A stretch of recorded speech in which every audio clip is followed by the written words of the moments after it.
A very good morning to all of you. I am Dr. Ranjita and you all are welcome to Study IQ. आज के इस lecture में हम लोग पढ़ने जा रहे हैं क्लास 6 हिस्ट्री एनसीईआरटी के चैप्टर नंबर 11 के बारे में। तो इस चैप्टर का टाइटल है buildings, paintings and books. So let's start. अगर आपका कोई स्पेसिफिक सवाल है तो आप मुझे इस ईमेल एड्रेस पर मेल कर सकते हैं। ये मेरा इंस्टाग्राम लिंक है। You can follow me and you can message me for quick replies. अगर आप चाहते हैं मेरे लेक्चर्स की पीडीएफ को डाउनलोड करना फॉर रिवीजन पर्पस तो ये मेरा टेलीग्राम चैनल का लिंक है जिस पर आपको ये सब मिल जाएंगे। अगर आप चाहते हैं कि आप मेरी बाकी की सीरीज़ को देखना भी चाहते हैं जिसमें साइंस एनसीईआरटी सीरीज़ है और एमसीक्यू सीरीज़ है तो उसको भी आप इस टेलीग्राम चैनल पर आपको उसके लिंक मिल जाएंगे। इस चैप्टर का नाम जैसा कि बिल्डिंग, पेंटिंग्स एंड बुक्स है तो इस चैप्टर में हम लोग बात कर रहे हैं कि किस तरीके से गुप्ता पीरियड में और पोस्ट गुप्ता पीरियड में किस तरीके से इवॉल्व हुई थी चीज़ें आर्किटेक्ट के फॉर्म फील्ड में और लिटरेरी फील्ड में किस तरीके से डेवलपमेंट हुए थे और किस तरीके से हम उस आर्कियोलॉजिकल साइट्स के थ्रू या उन लिटरेरी सोर्सेज के थ्रू जो है गुप्ता और पोस्ट गुप्ता पीरियड के बारे में जानने की कोशिश करते हैं, हम जान पाते हैं। तो अभी तक हमने इस चैप्टर के पार्ट 1 में पढ़ा था अबाउट द आर्कियोलॉजिकल सोर्सेज। तो आर्कियोलॉजिकल सोर्सेज की अगर हम बात करते हैं तो उसमें हमने पिलर्स, स्तूपा, केव्स और टेम्पल्स के बारे में पढ़ा था पार्ट 1 ऑफ दिस चैप्टर। तो पार्ट 1 में हमने अभी तक पढ़ा है कि पिलर्स जो है अलग अलग जगह पर बनाए जाते थे। मैं आपको बताती हूँ जैसा कि बार बार वो एक होर्डिंग का काम करते थे। वो बताते थे कि भाई जैसे कि डिस्प्लेज बने जाते हैं, बड़े बड़े डिस्प्लेज जो होते हैं उसका काम करते थे एडवर्टीजमेंट की तरह, कि जो हमारे राजा ने काम किया वो सब उस पर लिखवा दिया करते थे। तो पिलर्स होते थे, स्तूपास बनाए जाते थे। स्तूपा के बारे में हमने बात किया कि किस तरीके से बेसिक स्ट्रक्चर बनता है स्तूपा का, उसके अंदर क्या क्या होता है, हर्मिका क्या है, मेदी क्या है, वेदिका क्या है, तोरण, ये सब चीज़ों के बारे में हमने बात किया। हमने ये बात किया कि फेमस स्तूपा सांची स्तूपा और अमरावती स्तूपास है। सांची स्तूपा के बारे में कुछ डिटेल्स हमने पढ़ा, अमरावती स्तूपा के बारे में बात किया। फिर हमने केव्स के बारे में बात किया। हमने बात किया कि किस तरीके से मॉडर्न पीरियड में और पोस्ट गुप्ता पीरियड में अलग अलग तरीके की केव्स बनाई गई, दोनों में क्या डिफरेंस थे। जो मॉडर्न पीरियड वाली केव्स थी उनके अंदर विहारास बनाए जा रहे थे और जो गुप्ता और पोस्ट गुप्ता पीरियड की जो केव्स थी उसके अंदर चैत्यास भी बना दिए गए थे, चैत्यास एंड विहारास बोथ, राइट। फिर हमने बात किया था पेंटिंग्स के बारे में, टेम्पल्स के बारे में हमने बात किया था कि किस तरीके से जो टेम्पल्स बनाए जाते थे, जितना बड़ा टेम्पल होगा उतना ही प्रॉस्पेरस राजा को माना जाएगा कि फिर हमने कुछ टेम्पल के स्ट्रक्चर्स के बारे में पढ़ा, बेसिक स्ट्रक्चर जो सभी तरीके के टेम्पल्स में होता है, गर्भगृह, शिखरा, मंडपा। अभी तक हमने डिफरेंस नहीं पढ़ा अलग अलग स्टाइल के, द्रविडियन स्टाइल के टेम्पल्स और नगरा स्टाइल के टेम्पल और बेसरा स्टाइल के टेम्पल, ये सब हमने डिफरेंस नहीं पढ़ा। अभी सिर्फ हमने देखा है कि टेम्पल में क्या होता था, सिर्फ इतना। फिर हमने कुछ फेमस हिंदू टेम्पल्स के बारे में बात किया, महाबलीपुरम के बारे में, दुर्गा टेम्पल आईहोल के बारे में हमने बात किया कि किस तरीके से कितने एक्सपेंसिव होता था टेम्पल्स को उस टाइम पे बनाना। तो हम जो है गुप्ता पीरियड में epics, Puranas, poetry, stories, scientific literature, इन सब के बारे में बात करेंगे। So let's start. एपिक्स के बारे में हम सबसे पहले बात करेंगे। तो एपिक्स क्या होते हैं? एपिक्स होते हैं बहुत बड़े बड़े composition, long composition, grand compositions होते हैं जिसमें कि मेन और वुमेन जो होंगे उसके बारे में स्टोरीज होंगी, हीरोइक में जो उन्होंने डीड की होंगी, कोई ऐसे एक्स्ट्राऑर्डिनरी जो काम करते हैं उसके बारे में स्टोरीज होंगी, गॉड्स के बारे में स्टोरीज होंगी। तो कुछ जो है बेस्ट नोन एपिक्स के बारे में हम बात करेंगे, कुछ नॉर्थ इंडिया के, कुछ साउथ इंडिया के। अगर हम साउथ इंडिया के कुछ एपिक्स की बात करते हैं तो उसमें आता है सिलप्पादिकरम। सिलप्पादिकरम जो है ये एक फेमस तमिल एपिक है जो कंपोज किया गया था 5th से 6th century AD. 5th 6th century AD की अगर आप बात करेंगे, डाउन साउथ में क्या चल रहा था उस टाइम पे, जिस टाइम पे गुप्ता पीरियड चल रहा था उस टाइम पे डाउन साउथ में वही चेरा चोलास एंड पांड्यास चल रहे थे। तो उस टाइम के ये स्टोरीज है। तो इसमें एक स्टोरी है, एक कोवलम है, उसकी एक love story of merchant name Kovalam from Puhar and a courtesan Mahadevi, और उसकी एक वाइफ की स्टोरी है कन्नगी। कन्नगी भी है, उसकी वाइफ है। तो जब कोवलम को डेथ सेंटेंस दे दिया जाता है झूठे केस में, तो जो होती है कन्नगी जो होती है काफ़ी नाराज़ हो जाती है और वो डिस्ट्रॉय कर देती है मदुरई पूरे सिटी को। तो ये स्टोरी इसके अंदर दी गई है। कौन से एपिक की बात हो रही है? शिलाप्पादिकरम एपिक की बात हो रही है। फिर एक और है एपिक मणिमेकालाई। मणिमेकालाई भी है, तमिल एपिक है। ये कंपोज किया गया था, सत्यनारायण ने कंपोज किया था 2nd सेंचुरी एडी में। और इसको कब किया गया था? इसको कंपोज किया गया था, तमिल एपिक है, इसको इलैंग्नो ने कंपोज किया था।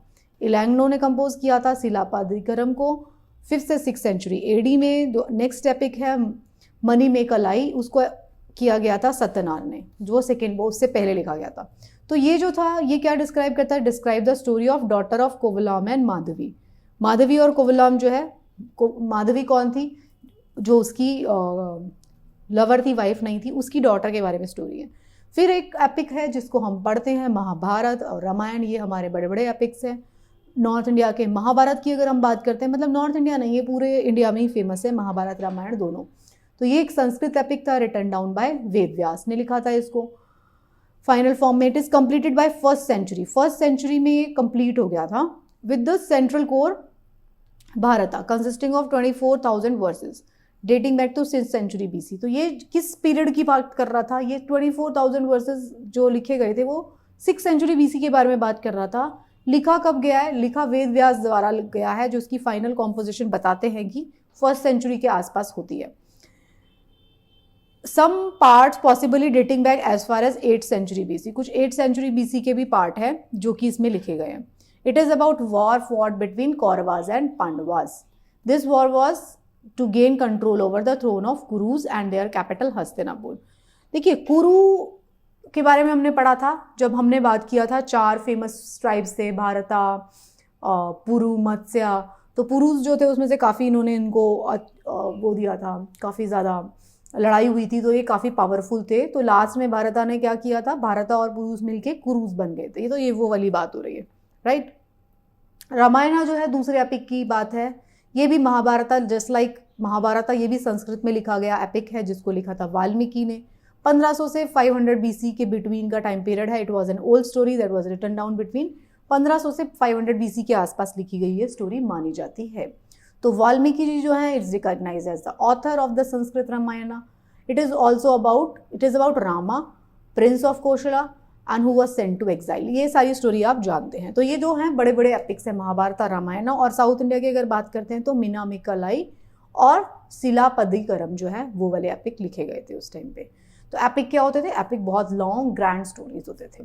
फिर अगर हम बात करते हैं लिटरेरी सोर्सेज में ही, तो हम बात करते हैं पुराण की। पुराण का मतलब क्या होता है, लिटरल मीनिंग अगर पुराना का मतलब देखेंगे तो ओल्ड, पुराना हिंदी का वर्ड भी है, पुराना का मतलब ओल्ड।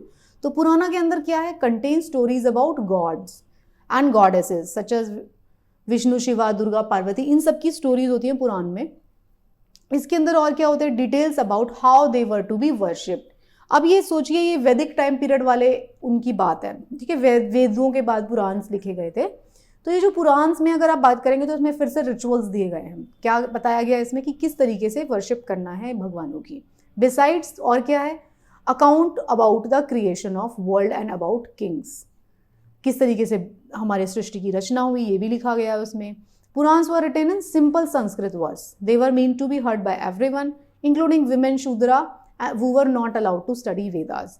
देखो वेदास जो थे उसके अंदर रिस्ट्रिक्शन थी कि भाई उसको शूद्र नहीं पढ़ सकते कभी भी, जो अपर वर्ण होंगे, जो ब्राह्मण और क्षत्रिय है बस वही पढ़ पाते थे, वो बाकी लोग नहीं पढ़ सकते थे उसको। बट पुराण्स के केस में ये नहीं है, पुराण्स जो है वो कोई भी सुन सकता था। दे वर probably recited in temples by priests and people come to listen to them. Puranas were supposed to have been compiled by व्यास, पक्का पता नहीं है लेकिन व्यास जो है उन्होंने कंपाइल किए थे ऐसा माना जाता है। फिर हम बात करते हैं कुछ पोइट्रिक क्रिएशंस की गई, कुछ कविताएं लिखी गई है ना, उसमें से आता है मेघदूत, जो किसने लिखा था, कालिदास। कालिदास किसके कोर्ट में थे, अब बताओ याद करके। कालिदास के बारे में हमने पढ़ा था, he was a very famous poet in one of the Kings court, हमने लास्ट क्लास में पढ़ा है, this is for your homework. तो कालिदास जो है उन्होंने ये संस्कृत पोएम लिखा है मेघदूत। इसमें मेघदूत मतलब बादलों का मैसेंजर है ना। तो पोएम है मानसून क्लाउड्स के बारे में, imagine to be the messenger between lovers who are separated from one another. तो मेघदूत लिखा गया है, काव्य बोलते हैं इसको, पोएट्री। स्टोरीज भी लिखी गई कुछ। तो स्टोरीज के बारे में अगर हम बात करते हैं तो जातका स्टोरीज जो बुद्धिज्म के बारे में बता रही है, Panchatantra stories, ordinary people also told stories. देखो मैंने आपको बताया, हिस्ट्री में भी मैंने आपको कल लास्ट क्लास में बताया था कि सारी चीज़ें जो होती हैं बिल्कुल वैसी नहीं होती जैसे लिखी गई हैं या बताई जा रही हैं। कुछ चीज़ें आपको इंटरेस्टिंग बनाने के लिए इस तरीके से बताई जाती हैं, जैसा कि मूवीज़ में होता है। सारी की सारी हिस्टोरिकल स्टोरी को वो एज इट इज़ नहीं उठा सकते, अगर एज इट इज़ उठाएंगे तो आपके लिए बहुत बोरिंग हो जाएगा और आपको वो पसंद नहीं आएगी। तो ऑर्डिनरी लोगों को समझाने के लिए लिखी जाती थी स्टोरीज। तो स्टोरीज लिखी गई, सम ऑफ दीज आर प्रिजर्व्ड, जिसमें से कुछ स्टोरीज जैसे जातका बहुत फेमस स्टोरीज हैं, पंचतंत्र भी बहुत फेमस स्टोरीज हैं। स्टोरीज जो होती है जातका were often shown on the railings of stupas and paintings in places of Ajanta. जो स्टोरीज होती हैं उसके बारे में आपको अलग अलग मॉन्यूमेंट्स के ऊपर भी उसके पेंटिंग्स मिलेंगे, या मतलब खोद खोद के बनाए गए हैं, इंस्क्राइब करके। Stories of monkey king is a famous जातका स्टोरी, ये देखिए यहाँ पे बताई गई है ये। फिर कुछ साइंटिफिक राइटिंग्स भी थी जो उस टाइम पे लिखी गई, जैसे कि चरक ने लिखी थी चरक संहिता, ये मेडिसिन की बुक है। सुश्रुत ने लिखी थी सुश्रुत संहिता, सर्जरी की बुक है। माधवा ने लिखी थी माधवा निदान, बुक ऑफ पैथोलॉजी। वरा मिहिरा ने लिखी थी Panch Siddhantika, book of astrology. Brihat Samhita, book about wide ranging subjects like planetary movements, geology, architecture. ये सारी साइंटिफिक राइटिंग्स भी उस टाइम की लिखी गई हैं, जो कि कुछ साइंटिफिक टेम्परामेंट के लोग भी थे उस टाइम में, उस चीज़ में एक्सेल कर रहे थे। चरक जो है वो मेडिसिन में एक्सेल कर रहे थे, सुश्रुत जो है सर्जरी में एक्सेल कर रहे थे, माधवा जो है उन्होंने पैथोलॉजी के बारे में माधवा निदान लिखा। वारा मिहिरा पंच सिद्धांतिका लिखी उन्होंने, एस्ट्रोलॉजी के बारे में। बृहत संहिता लिखी उन्होंने अलग अलग टॉपिक्स के बारे में। ब्रह्मगुप्त जो है, ब्रह्मगुप्ता ने Brahmasphuta Siddhanta, Brahma's correct system of astronomy, the opening of universe, ये लिखा। भास्कराचार्य ने लिखा Siddhanta Shiromani, deals with arithmetic, algebra, ये सब चीज़ों के बारे में लिखा। तो ये कुछ कुछ राइटिंग्स लिखी गई आर्यभट्ट, जिन्होंने जो है एस्ट्रोनॉमी और मैथमेटिक्स के बारे में बुक लिखी। तो he stated that the day and nights were caused by the rotation of earth on its axis. Aryabhata ने उस टाइम पे लिख दिया था। Even though it seems as if sun is rising and setting every day, he developed a scientific explanation for eclipse as well. He also found a way of calculating the circumference of a circle, which is nearly as accurate as the formula we use today. तो मतलब आर्यभट्ट जो थे उस time के scientist थे, उन्होंने zero को भी डिस्कवर किया, जिसके लिए तो आप जानते हैं, invented special symbol for zero. This system of counting was adopted by Arabs and then spread to Europe. ये जो हमारा काउंटिंग का सिस्टम था, आर्यभट्ट ने जब जीरो को खोज लिया था, एस्ट्रोनॉमी और मैथमेटिक्स के बारे में उन्होंने इतनी सारी चीज़ें बताई थी, ये सारे मेथड्स लेटर ऑन बाकी कंट्रीज़ के द्वारा अडॉप्ट किए गए। अच्छा, इस टाइम पे पेपर कितना, how was paper made, paper किस तरीके से बनाया जा रहा था, ये बताइए। पेपर जो है उस टाइम पे इन्वेंट किया गया था चाइना में 105 AD। 105 AD मतलब गुप्ता पीरियड भी शुरू नहीं हुआ, उसके पहले की भी बात हो रही है, लेकिन पोस्ट मौर्य पीरियड की बात चल रही है। उस टाइम पे शुंगा और कानवाज रहे होंगे और नीचे सतवाहनाज रहे होंगे, ये उस टाइम की बात है, 105 AD की बात है। तो वो invented in China 105 AD by a man name Cai Lun, चीलुन, जो भी बोलते हैं इसको, अब हमको काइलुन ऐसे कुछ दिख रहा है। तो इन्होंने जो है पेपर को इन्वेंट किया। He beats plant fibre, cloth, rope and bark of trees, soak these in water and then pressed, drained, dried up pulp to create paper. Even today, handmade paper is made through the similar process. जैसे handmade paper बनाया जाता है ना, उस तरीके से इन्होंने paper पहला बनाया था चाइना में। Later on, पेपर का फिर वो इंडस्ट्रियल प्रोडक्शन शुरू हो गया। The process of manufacturing handmade paper can be, पहले क्या करते हैं, separating the useful fiber from the rest of the raw material, beating down the fiber into pulp, adjust the color, screening the resulting solution, pressing, drying, ये सब होता है, paper बनता है उससे। जो पेपर मेकिंग की टेक्निक है वो सीक्रेट रखी गई बहुत सालों साल तक। Paper technique was, the technique of making paper was closely guarded secret for centuries, बताया नहीं गया। The knowledge of paper making was pass to the Middle East, 751 AD में आई है, सोचिए, मतलब उतने तक पोस्ट गुप्ता पीरियड के बाद आई है, मतलब तब तक हमें पता ही नहीं था कि पेपर कैसे बनाते हैं। In the 13th century AD, the knowledge and use of paper spread to Middle East to medieval Europe, where the first water powder paper mills were built. फिर जाके इंडस्ट्रियल प्रोडक्शन स्टार्ट होता है। ये chapter था जिस chapter में हमने बात किया था पोस्ट गुप्ता और गुप्ता पीरियड के अंदर किस तरीके से लिटरेरी सोर्सेज और आर्कियोलॉजिकल सोर्सेज से मिलकर हम जो है हिस्ट्री को पढ़ते हैं, उनसे हमें क्या क्या सीखने को मिलता है। आर्कियोलॉजिकल सोर्सेज के बारे में हमने 4 चीज़ें पढ़ी, इसमें हमने पिलर्स के बारे में पढ़ा, केव्स, स्तूपास और टेम्पल्स के बारे में पढ़ा। लिटरेरी जो एविडेंस है उसके बारे में हमने पढ़ा, स्टोरीज, एपिक्स, पुरानास, ये सब चीज़ों के बारे में हमने पढ़ा। हमने थोड़ा थोड़ा ब्रीफली बात किया कि ये सब चीज़ें क्या होती हैं और इससे हमें किस तरीके से चीज़ों के बारे में सीखने को मिलता है। हमने ये भी बात किया कि जो पेपर का इन्वेंशन है सबसे पहले चाइना में किया गया था, काफ़ी सालों तक ये सीक्रेट रहा था। 1300 समथिंग एडी के बाद जो है 751 एडी में जो है ये मिडल ईस्ट में आता है और 13 सेंचुरी एडी के बाद जो है इसकी नॉलेज स्प्रेड होती है मिडल ईस्ट एंड यूरोप में। So this was very interesting chapter. I hope आपको ये चैप्टर पढ़ के काफ़ी मज़ा आया होगा, आपकी ढेर सारी लर्निंग हुई होगी, आपको कंसोलिडेट आप कर पा रहे हैं अपने ब्रेन में कि किस तरीके से हम हिस्ट्री में आगे बढ़ रहे हैं धीरे धीरे। हम जो है एंशिएंट हिस्ट्री को अब फिनिश करने वाले हैं सिंस ये क्लास 6 खत्म हो रही है।